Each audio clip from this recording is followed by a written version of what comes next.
Assalamualaikum. Ketemu lagi dengan Bu Ana. Di sini Bu Ana akan melanjutkan yang kemarin ya tentang bisnis kanvas model. Kali ini Bu Ana ada di ruang fitness di rumahnya Bu Ana. Bu Ana mau ganti suasana. Ya, kita lanjutkan ke file yang kemarin. Nah, kemarin sudah dibahas tentang bagaimana caranya menganalisis bisnis secara internal. Jadi sebelum kamu bisa menganalisis suatu perusahaan, suatu bisnis, kamu harus tahu apa saja komponen yang ada di dalam perusahaan itu yang bisa kamu pegang.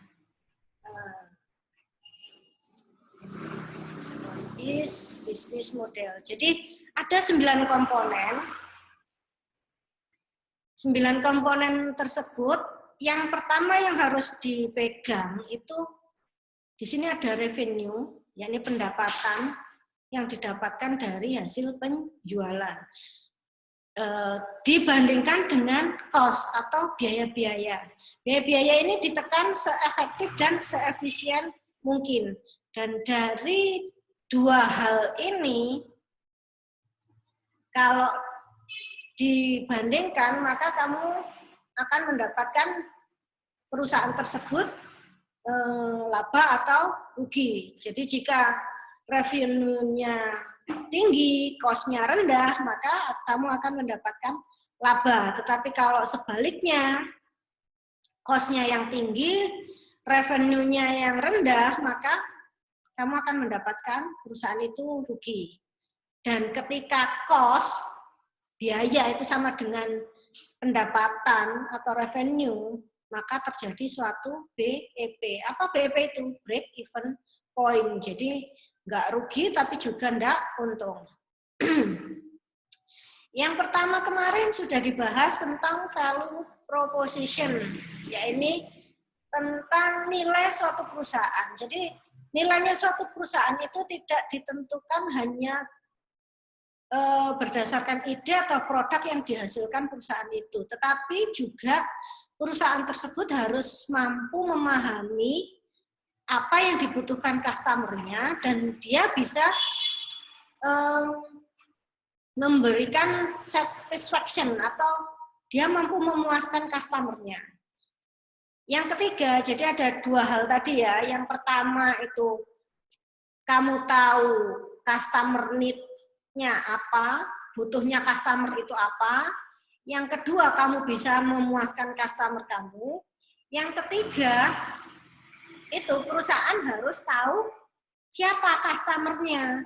Apakah itu anak kecil, anak remaja, dewasa atau tua, kemudian bagaimana gaya hidupnya.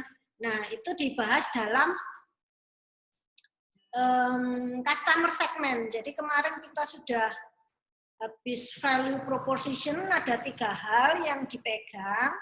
Kemudian untuk tahu siapa customer kamu harus ke hal yang kedua, yakni customer segment. Dalam customer segment ini, bentar Bu Ana, ke customer segment. Nah ini, siapakah customer kamu dan kenapa mereka mau membelinya dari kamu? Kalau bicara tentang customer segment, itu kita hanya mengkelompokkan customer mana yang akan kita ambil. Sedangkan kalau kita bicara, customer saya keduluan orang. Nah, itu kita bicaranya berarti tentang tantangan hambatan suatu perusahaan. Jadi kalau ngobrolin tantangan, itu referensinya ke teorinya siapa? Ada yang ingat? Itu teorinya Porter 5 Force. Ada 5 hal dalam Porter 5 Force. Jadi yang pertama ada kekuatan pembeli. Yang kedua ada kekuatan pemasok. Yang ketiga ada pendatang baru. Yang keempat ada barang substitusi. Dan yang kelima adalah pesaing itu sendiri.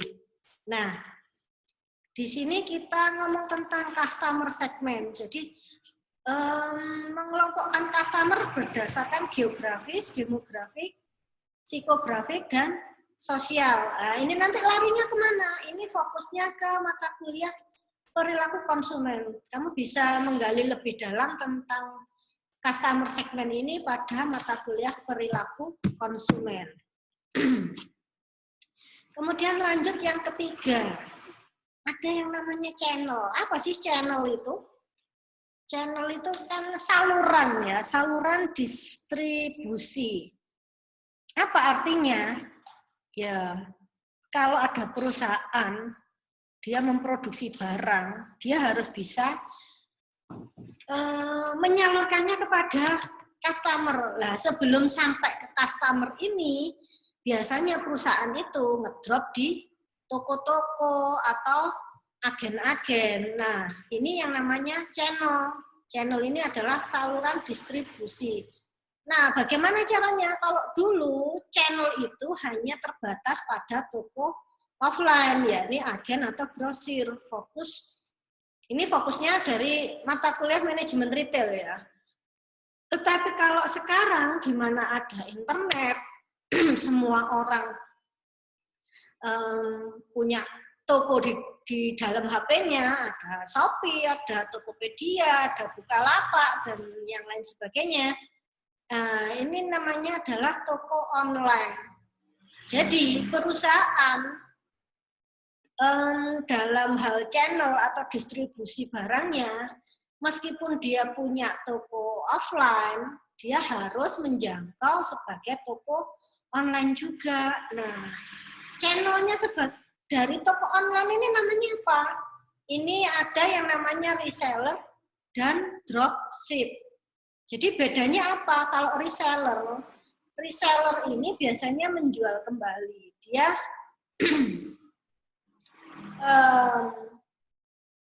kulaan banyak ya. Dia kulaan dulu, lihat dulu barangnya itu kualitasnya seperti apa, baru kemudian dijual lagi. Tetapi kalau dropship, ketika ada pesanan, dia baru order. Nah, di sini dropship ini kadang kalau ada cacat pada barang yang dikirim, dia tidak tahu karena dropship ini hanya sekedar meneruskan pesanan konsumen ke perusahaan. Nah, di sini kalian bisa tahu untung ruginya jadi reseller apa jadi dropship. Kalau reseller itu kamu butuh modal yang besar untuk kulaan, tetapi kalau jadi dropship, kamu punya risiko di mana barang tersebut mungkin cacat, langsung terkirim ke customer kamu tidak puas, yang kena kamu, ya kan, sebagai dropship. Jadi mereka taunya dropship. Atau pesan ke kamu, kalau ada komplain, kamu yang dikomplain kalau kamu sebagai dropship. Nah, itu adalah channel ya, sudah jelas. Ini ada toko fisik, ada toko online. Sebenarnya kalau toko fisik, secara fisik, ini banyak hal yang bisa digali dari toko fisik. Tentang parkir, tentang setting toko, bagaimana menata barang, misalkan barang yang laku keras, itu taruh di bawah sendiri. Tetapi barang yang butuh promo atau barang baru, taruh di rak yang tingginya sejajar dengan pandangan mata customer. Nah, kalau produk itu sudah dikenal, sudah minded, bisa ditaruh di atas rak sendiri. Jadi meskipun jangkaunya agak tinggi, misalkan customer-nya itu nggak tinggi atau agak pendek gitu, nggak gitu ya. Tapi tetap terlihat. Jadi dari sini penampilan toko offline ini berpengaruh terhadap kepuasan customer juga. Ini biasanya yang sering dipakai kalau mau menulis skripsi. Jadi mencari tingkat kepuasan customer terhadap suatu toko. itu adalah aspek yang dalam pemasaran yang biasanya ditulis dalam skripsi. Atau kalau zamannya lockdown gini, kamu misalkan harus disuruh menulis skripsi, kamu bisa pakai objek toko online. Jadi dalam toko online ini nanti kamu sebar kuesionernya ya secara online juga. Jadi toko apa yang mau kamu teliti, misalkan kamu ingin meneliti online shop milik kamu sendiri. Nah, itu kamu tinggal nyebar kuesioner ke customer kamu. Di dalam kuesioner itu ada pertanyaan-pertanyaan, dan pertanyaan-pertanyaan tersebut harus ada landasan teorinya. Kamu harus tahu ngambilnya dari buku apa, pengarangnya siapa. Nah, itu adalah sedikit tentang objek dalam penulisan skripsi. Kemudian yang keempat, di sini ada customer relation. Tadi sudah dikelompokkan segmen pasar, di sini terus ada customer relation. Nah, ini adalah hubungan perusahaan dengan customer-nya. Bagaimana perusahaan itu, kalau perusahaan itu baru, bagaimana dia mendapatkan customer. Terus kalau perusahaan itu ingin melangkah maju, dia harus bisa menjaga customer-nya dari pesaing ataupun pendatang baru. Dan sebisa mungkin perusahaan itu harus bisa menambah jumlah customer, entah itu menambah jangkauan wilayah terhadap satu customer. Misalkan kamu jualan hanya sekitar wilayah Mojokerto, atau terus kamu perlebar melayani pengiriman Surabaya atau Sidoarjo atau Gresik. Nah, ini untuk meningkatkan jumlah customer kamu. Nah, customer relation. How does company keep and grow customer? Di sini adalah pertanyaannya. Bagaimana perusahaan itu mendapatkan, menjaga, dan meningkatkan konsumennya. Ini berhubungan dengan perilaku konsumen juga ya, bagaimana perusahaan itu berhubungan. Intinya dari mengerti tentang pekerjaan, tentang umur, hobi, kebutuhannya apa. Ini tadi kaitannya dengan segmentasi pasar, customer segmentation. Nah, dari sini setelah kamu kenal customer kamu bisa memenuhi apa yang dibutuhkan. Terus kamu bisa memberikan satisfaction tadi, entah berupa kepuasan atas produk yang kamu jual atau kepuasan dari kamu melayani customer kamu. Nah, itu sama kayak Bu Ana. Kenapa Bu Ana kemarin tugasnya mahasiswa disuruh bikin foto profil ya, foto yang dikasih nama, alamat, tempat tanggal lahir, hobi. Nah, ini juga bagian dari pemetaan customer. Jadi customernya Bu Ana siapa? Ya mahasiswa. Nah, bagaimana Bu Ana bisa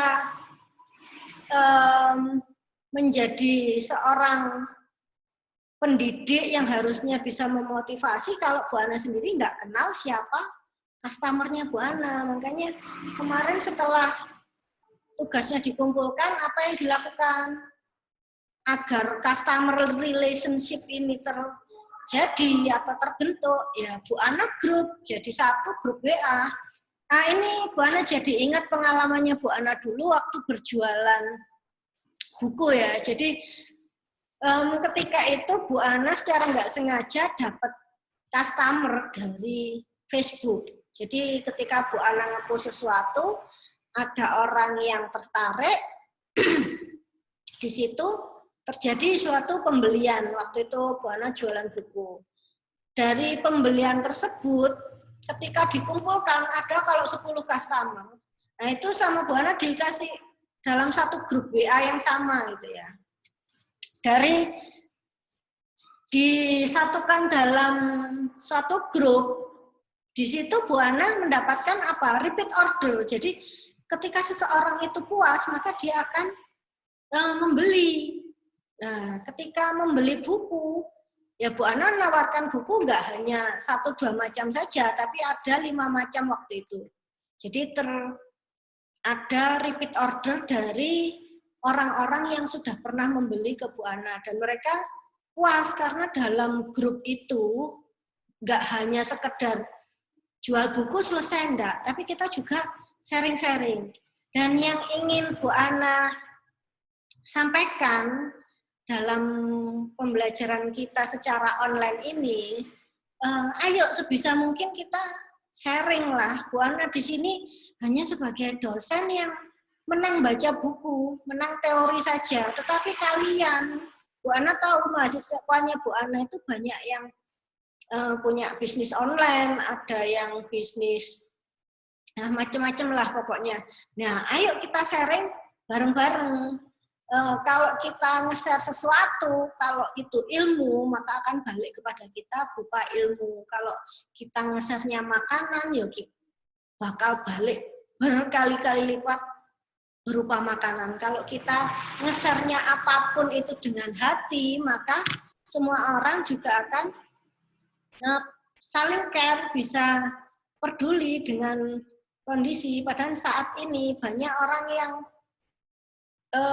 nyambung dengan sosmed, sosial media, tapi di dalam dirinya sebenarnya terjadi satu kesepian. Jadi dia komen di sosmed hanya sekedar hai aja, nggak terjadi.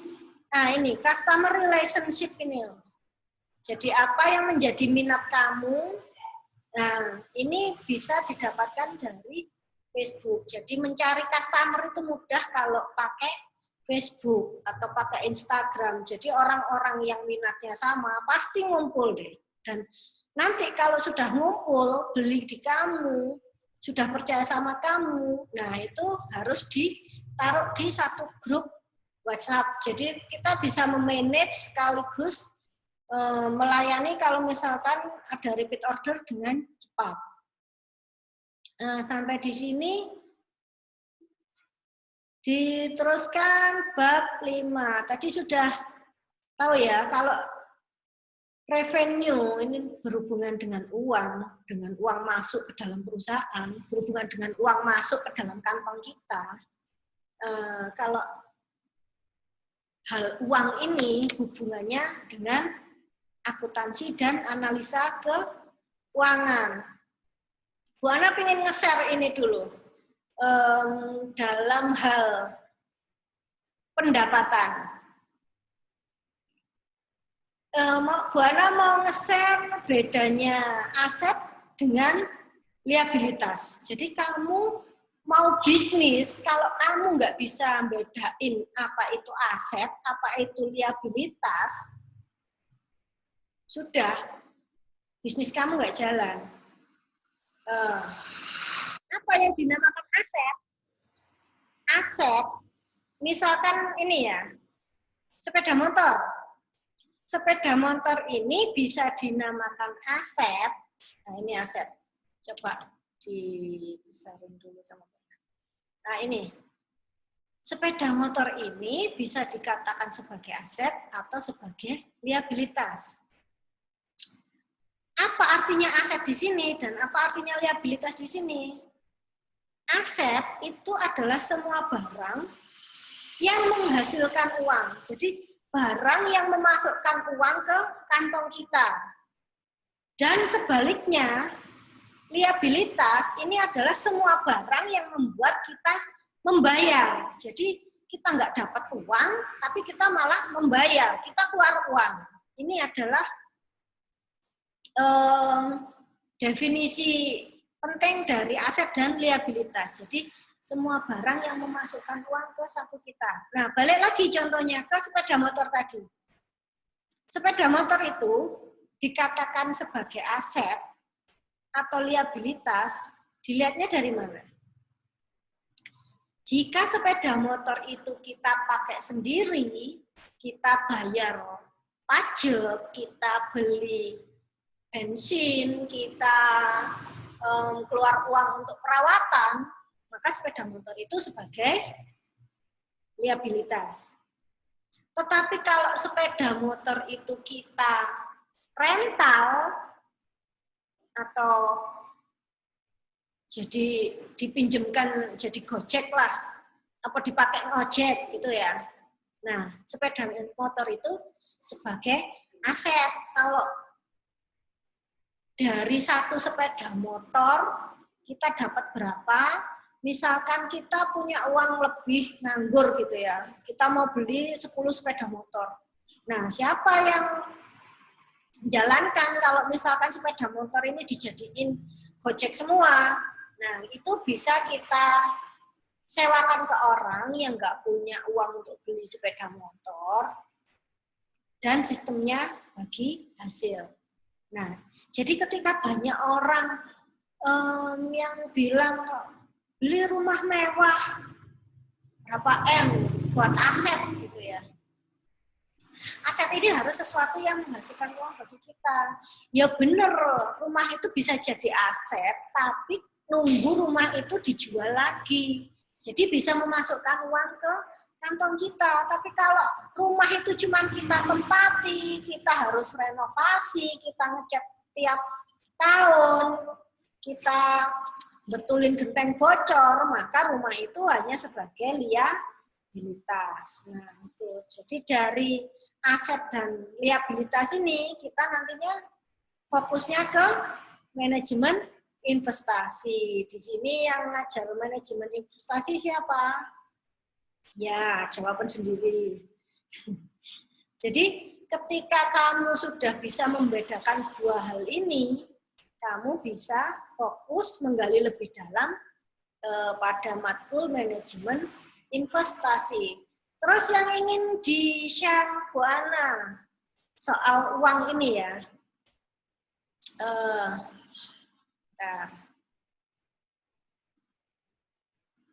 Fokusnya apa? Revenue ini. Bagaimana kita memanage keuangan. Nah, untuk yang belum punya bisnis, masih gaji, masih kerja di orang, dapat gaji aja. Apa yang harus dilakukan berhubungan dengan investasi tadi? Apa? Menabung, Bu. Oke. Menabung. Cara menabung yang baik. Nah, ini tipsnya Bu Ana ya. Cara menabung yang baik.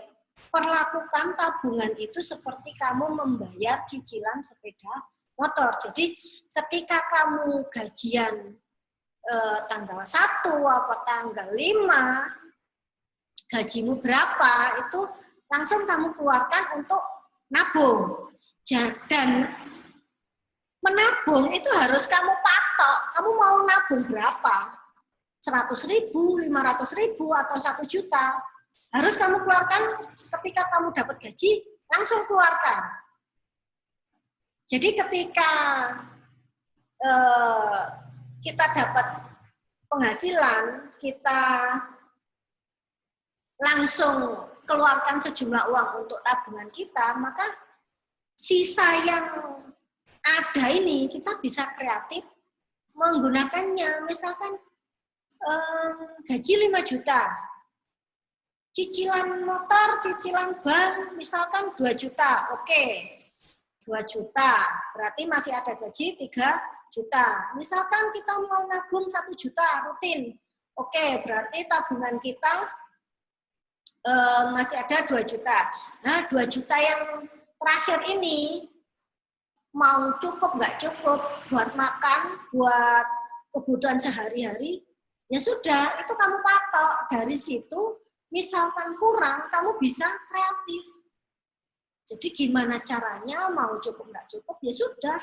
Jadi kita mematok sesuatu itu harus berdasarkan rasional. Jadi kalau misalkan gajinya 5 juta, kamu matok nabung pengen 5 juta, Bu. Lah terus kamu makan ikut siapa? Ikut orang tua. Nah, itu yang harus dipikirkan. revenue model. Jadi itu tadi ya, dari penjualan dibandingkan dengan biaya, itu kamu akan mendapatkan laba. Dan biaya ini untuk meningkatkan penjualan, kamu bisa fokus pada produk ataupun pada customer kamu. Jadi brandnya perusahaan kamu atau toko kamu itu harus diingat betul oleh customer kamu. Nah, dalam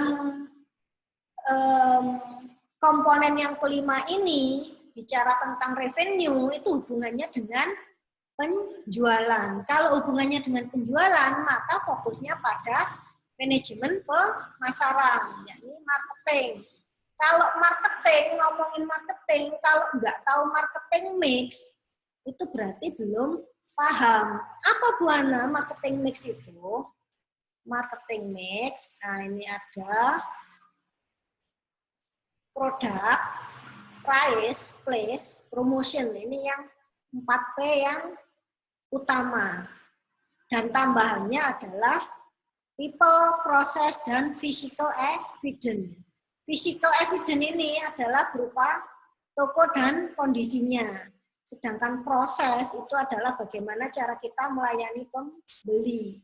Sedangkan people ini adalah customer. Jadi kita harus tahu customer kita seperti apa, keluhannya di mana, apakah kita bisa memberikan solusi. Nah, untuk marketing mix yang utama ada 4 produk.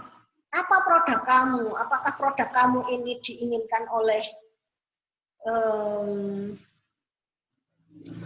customer kamu? Kemudian price, ini harga. Apakah harganya sudah sesuai dengan kantong customer kamu? Atau kamu bersaing harga dengan toko-toko lain atau perusahaan lain? Nah, ini tentang price. Kemudian tentang place. Place ini adalah tempat, lokasi. Apakah lokasi kamu di tengah-tengah dari customer kamu, atau kamu punya tempat usaha yang terpencil di pelosok ya, meskipun terpencil tapi ada akses internet. Maka oke, place ini bisa digantikan sebagai toko online.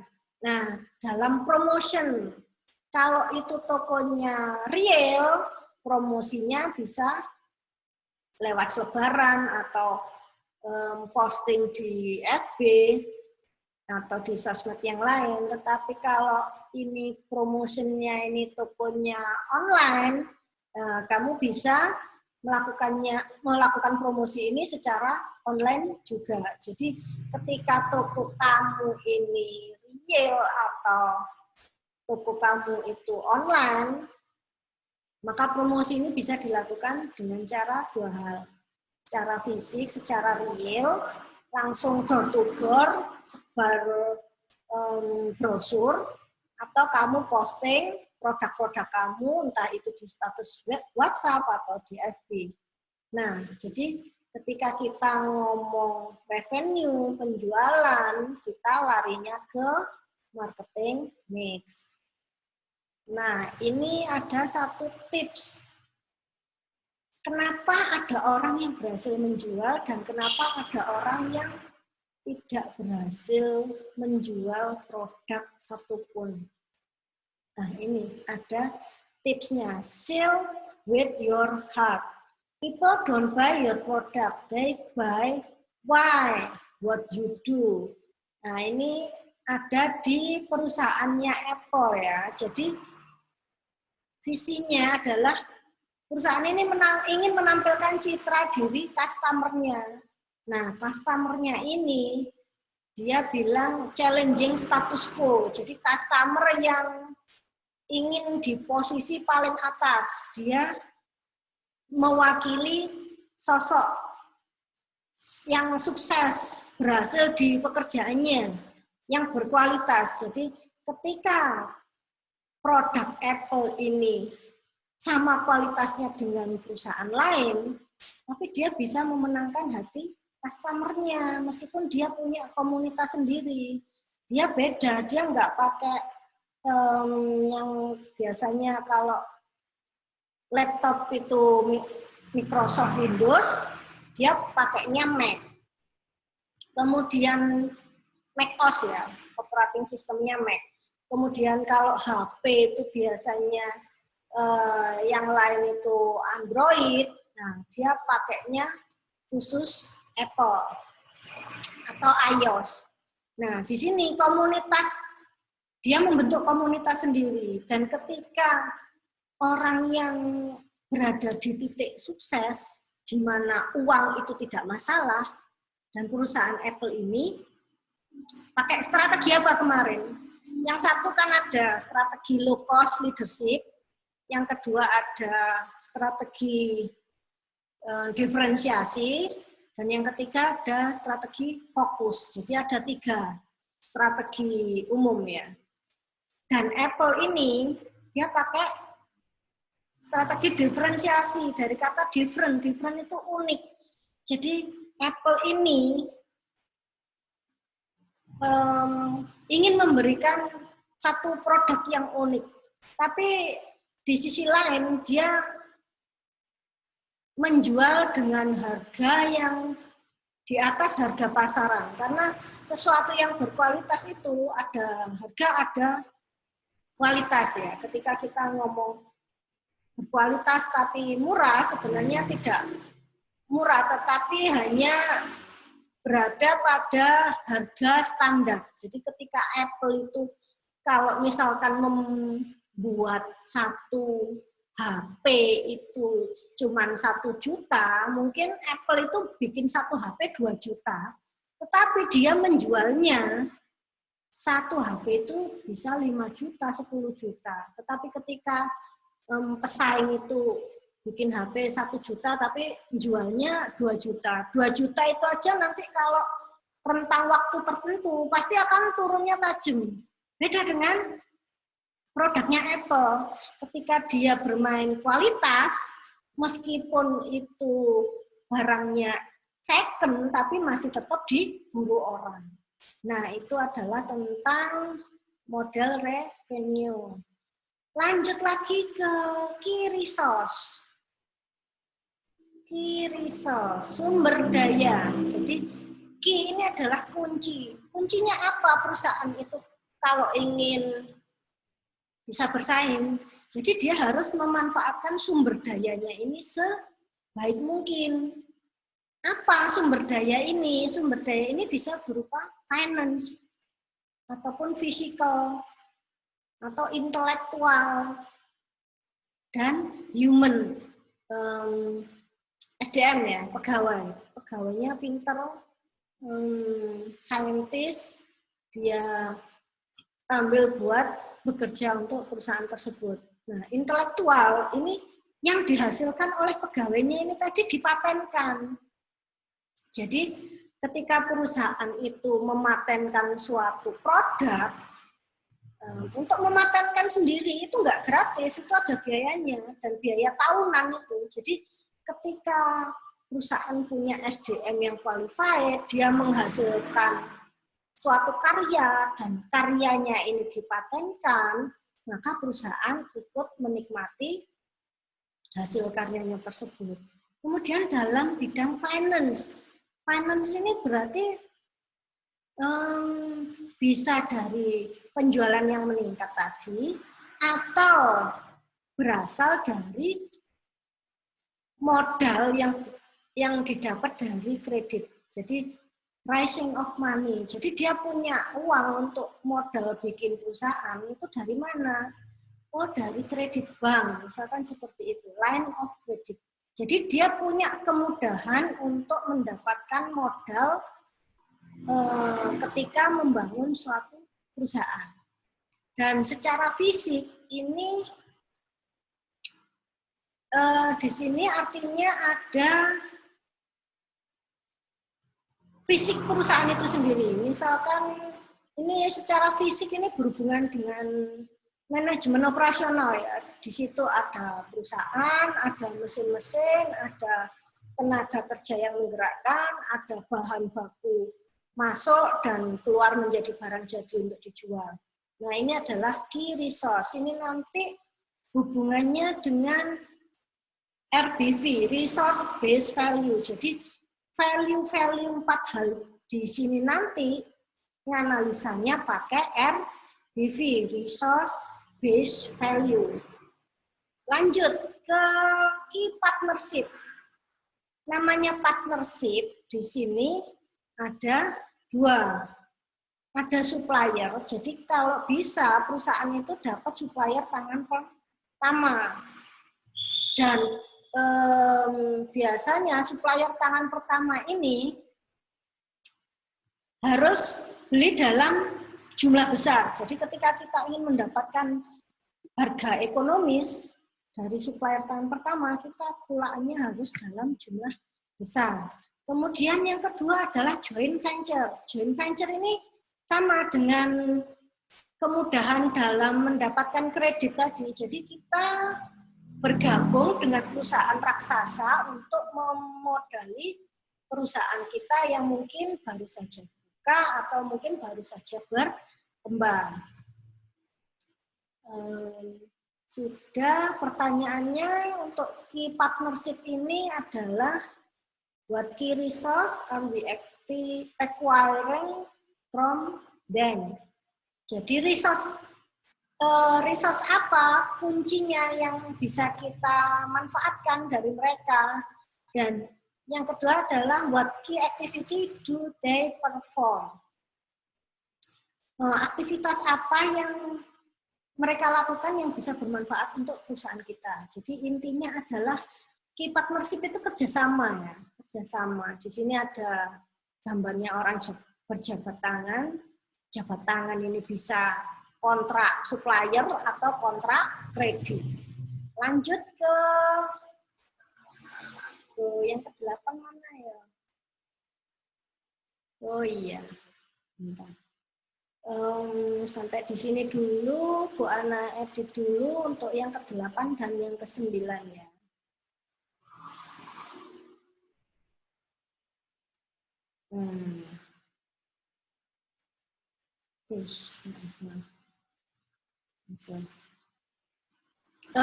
Sampai yang